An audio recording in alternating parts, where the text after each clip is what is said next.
หลายๆคนคงจะเคยเห็นนะคะเวลานักท่องเที่ยวต่างชาติมาเที่ยวเมืองไทยแล้วเขาเห็นรถแห่เนี่ยหลายๆคนถึงกับอดใจไม่ไหวค่ะจะต้องลงมาแจมโยกเอวซ้ายขวาโดยท่านผู้ชมทราบไหมคะว่ามีฝรั่งหลายๆคนมาบอกว่าไทยแลนด์เนี่ยมีอะไรดีๆมากมายมาเที่ยวเมืองไทย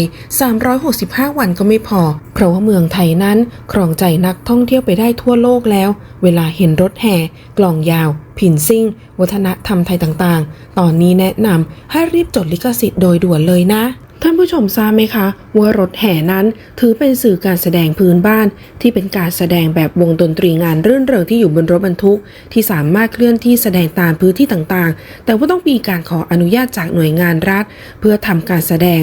ซึ่งส่วนใหญ่มักจะพบเห็นรถแห่ได้ทั่วไปในภาคอีสานโดยเฉพาะงานบุญงานประเพณีต่างๆซึ่งรถแห่จะมีลักษณะที่ผสมผสานระหว่างหมอลำซิ่งคือด้านการแสดงดนตรีที่เน้นความสนุกสนานรื่นเริงในรูปแบบทำนองสามชาผสมกับรูปแบบการแห่แบบขบวนดนตรีสดที่เป็นขบวนแห่ดนตรีที่ใช้ประกอบงานประเพณีต่างๆของภาคอีสานโดยมีพัฒนาการของรถแห่ดนตรีสดที่สามารถแบ่งออกได้เป็น4ยุคโดยยุคแรกถือว่าเป็นยุคดั้งเดิมเป็นช่วงก่อนทศวรรษที่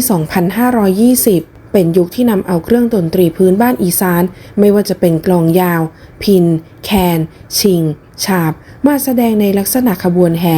ซึ่งสามารถเรียกได้หลายรูปแบบแตกต่างกันไม่ว่าจะเป็นการแห่กลองยาวการแห่พิณการแห่แคนซึ่งการแสดงดนตรีทำนองพื้นบ้านเรียกว่าลายเช่นลายเต้ยลายรถพัดพร้าวลายสรพันซึ่งการแสดงดนตรีในยุคนี้เพียงดนตรีอย่างเดียวไม่ได้มีคำร้องวัตถุประสงค์การแสดงนั้นเพื่อความสนุกสนานให้กับผู้ที่มาร่วมขบวนโดยนิยมแสดงในประเพณีต่างๆที่จัดขึ้นในรอบ12เดือนหรือที่เรียกว่าฮี่12ถัดมาคือยุคผสมวงเป็นช่วงประมาณทศวรรษที่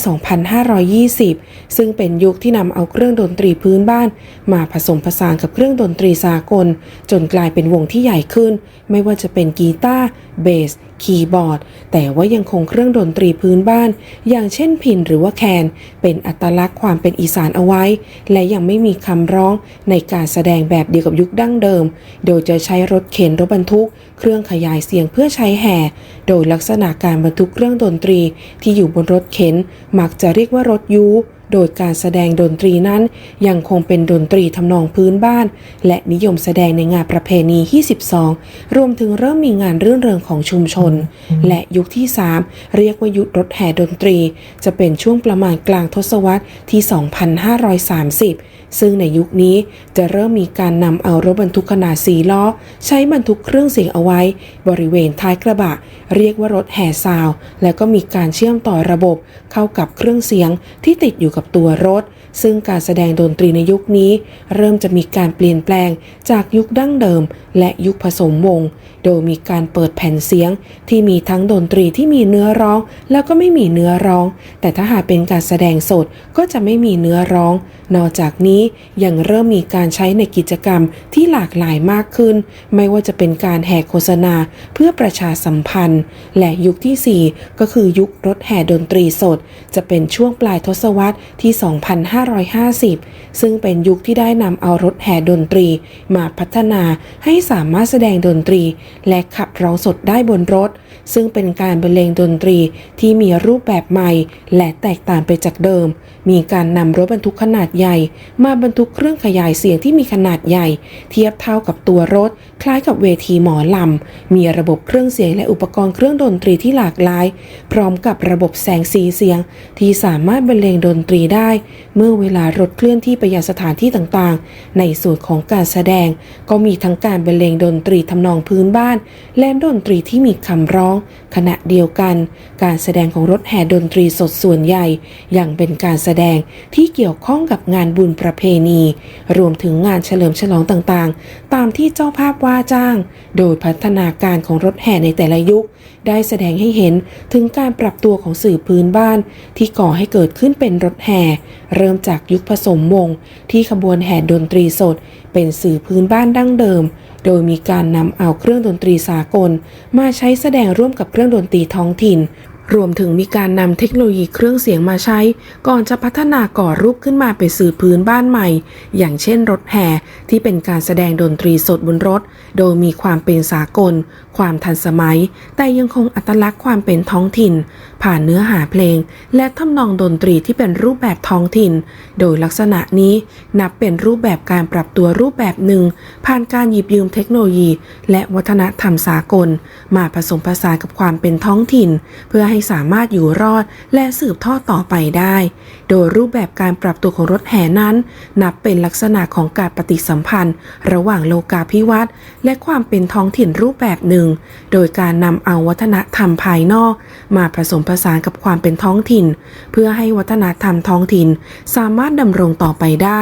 ซึ่งจะมีความแตกต่างจากรูปแบบการครอบงำจากวัฒนธรรมภายนอกที่วัฒนธรรมท้องถิ่นมักจะถูกทำให้เสื่อมถอยแล้วด้อยค่าลงดังที่เคยอธิบายเอาไว้เกี่ยวกับเพลงลูกทุ่งในประวัติศาสตร์วัฒนธรรมไทยว่าเพลงลูกทุ่งมีการปฏิสัมพันธ์ระหว่างเมืองและชนบทโดยเพลงลูกทุ่งเป็นสื่อวัฒนธรรมของคนเมืองที่เผยแพร่ความเป็นเมืองไปสู่ชนบทแม้จะมีรูปแบบที่สะท้อนความเป็นท้องถิ่นแต่ว่าเพลงลูกทุ่งที่สามารถปรับตัวอยู่รอดและเป็นที่นิยมทั้งในเมืองและชนบทจะเป็นเพลงลูกทุ่งที่มีความเป็นเมืองและความเป็นสากลมากกว่าความเป็นท้องถิ่นซึ่งลักษณะที่ความเป็นท้องถิ่นถูกครอบงำจากการปฏิสัมพันธ์กับสังคมโลกซึ่งรถแห่ก็มีลักษณะของการเข้ามาของวัฒนธรรมภายนอกแต่การปฏิสัมพันธ์ของรถแห่ไม่ได้เป็นฝ่ายถูกครอบงำแต่อยู่ในรูปแบบของการผสมผสานเพื่อให้ความเป็นท้องถิ่นสามารถดำรงต่อไปได้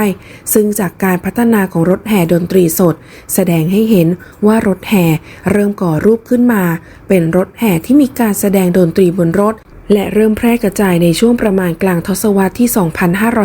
2530 ซึ่งมีความสอดคล้องกับข้อมูลจากรถแห่วงดาราทองมิวสิกซึ่งเป็นหนึ่งในวงรถแห่ที่มีความเก่าแก่มากที่สุดที่มีจุดเริ่มต้นในช่วงประมาณปีพุทธศักราช 2540 โดยรถแห่วงนี้เริ่มจากการนำรถกระบะมาใส่เครื่องเสียงที่หลังรถโดยช่วงแรกยังไม่มีนักร้องและนักดนตรีและค่อยๆพัฒนามาเป็นรถบรรทุกที่ติดตั้งไฟและเครื่องเสียงมีนักร้องนักดนตรีแบบเดียวกับเวทีคอนเสิร์ตและมีการแสดงที่ใช้เพลงที่มีเนื้อหาแบบหมอลำซิ่งแต่ว่ารถแห่จะไม่ใช้เครื่องดนตรีอีสานแต่ใช้เครื่องดนตรีสากลในการแสดงทั้งหมดซึ่งจะเห็นได้ว่าลักษณะของรถแห่ในยุคแรกเริ่มจะมีเฉพาะนักดนตรีเท่านั้นยังไม่มีนักร้องโดยเครื่องดนตรีที่ใช้จะมีทั้งดนตรีพื้นบ้านอีสานไม่ว่าจะเป็นแคนหรือพิณผสมผสานกับเครื่องดนตรีสากลเช่นกีตาร์ไฟฟ้ากลองชุดส่วนดนตรีก็จะเป็นรูปแบบสามชาคล้ายกับหมอลำเนื่องจากเป็นสิ่งที่ได้รับอิทธิพลมาจากการแสดงหมอลำและขบวนแห่ดนตรีสดและรถที่จะนำมาใช้ส่วนใหญ่ก็จะเป็นรถบรรทุกขนาดเล็กหรือที่เรียกกันว่ารถอีแตนซึ่งจะเป็นรถที่ใช้ในการเกษตรและนำมาใช้ขนเครื่องดนตรีโดยลักษณะการมีส่วนร่วมจะเป็นแบบโยกตัวรำธรรมดาเหมือนกับการรำหรือว่าฟ้อนเซิร์ในประเพณีพิธีกรรมต่างๆแต่สำหรับรถแห่ในช่วงปลายทศวรรษที่ 2550 เป็นต้นไปจะมีความแตกต่างจากเดิมอย่างสิ้นเชิงโดยมีการดัดแปลงรถบรรทุกต่อเติมโครงสร้างบางส่วนเพื่อให้สามารถบรรทุกเครื่องเสียงนักร้องนักดนตรีและมีการติดตั้งเครื่องเสียงและก็ไฟแบบเดียวกับเวทีคอนเสิร์ตใช้หม้อแปลงไฟฟ้าขนาดใหญ่ติดที่ตัวรถเพื่อผลิตกระแสไฟฟ้าและจะมีการเพ้นสีที่ฉูดฉาดเป็นเอกลักษณ์ทำให้รถแห่แต่ละคันมีการลงทุนค่อนข้างสูงไม่ว่าจะเป็นการติดตั้งเครื่องเสียงโดยรถแห่คันหนึ่งจะใช้งบประมาณลงทุนประมาณคันละ1 ล้านถึง4 ล้านบาทซึ่งรถแห่จะสามารถเคลื่อนที่ไปตามสถานที่ต่างๆตามที่ผู้ว่าจ้างต้องการจะได้และส่วนใหญ่มักจะจ้างรถแห่ไปแสดงตามงานบุญงานประเพณีต่างๆเพื่อสร้างความรื่นเริงภายในงานให้กับบรรดาผู้เข้าร่วมซึ่งในอดีตนั้นเจ้าภาพที่จัดงานมักจะจ้างวงกลองยาวและหมอลำซิ่ง แต่ว่าปัจจุบันถูกแทนที่ด้วยรถแห่เนื่องจากมีความสะดวกกว่าและสามารถเคลื่อนที่ไปยังสถานที่ต่างๆได้ดีแล้วก็ไม่ต้องใช้เวลาเตรียมการเยอะและยังมีเทคโนโลยีเครื่องเสียงที่มีศักยภาพและดนตรีแบบเดียวกับหมอลำซิ่งซึ่งเป็นสื่อบันเทิงที่ได้รับความนิยมอันดับต้นๆของอีสานโดยรถแห่เกือบทุกวงจะไม่มีการใช้เครื่องดนตรีอีสานแต่ว่าจะใช้เครื่องดนตรีสากลในการแสดงไม่ว่าจะเป็นคีย์บอร์ดกีตาร์เบสกลองชุดและเพลงที่รถแห่แสดงจะมีทั้งเพลงหมอลำซิ่งเพลงที่กำลังฮิตและเพลงที่ได้รับความนิยมรวมทั้งเพลงสากลที่มีเนื้อร้องเป็นภาษาต่างประเทศซึ่งจะมีการดัดแปลงทำนองเป็นรูปแบบสามชาคล้ายๆกับหมอลำซิ่งที่แสดงให้เห็นถึงลักษณะของสื่อพื้นบ้านที่มีการผสมผสานกับความเป็นสากลได้เป็นอย่างดี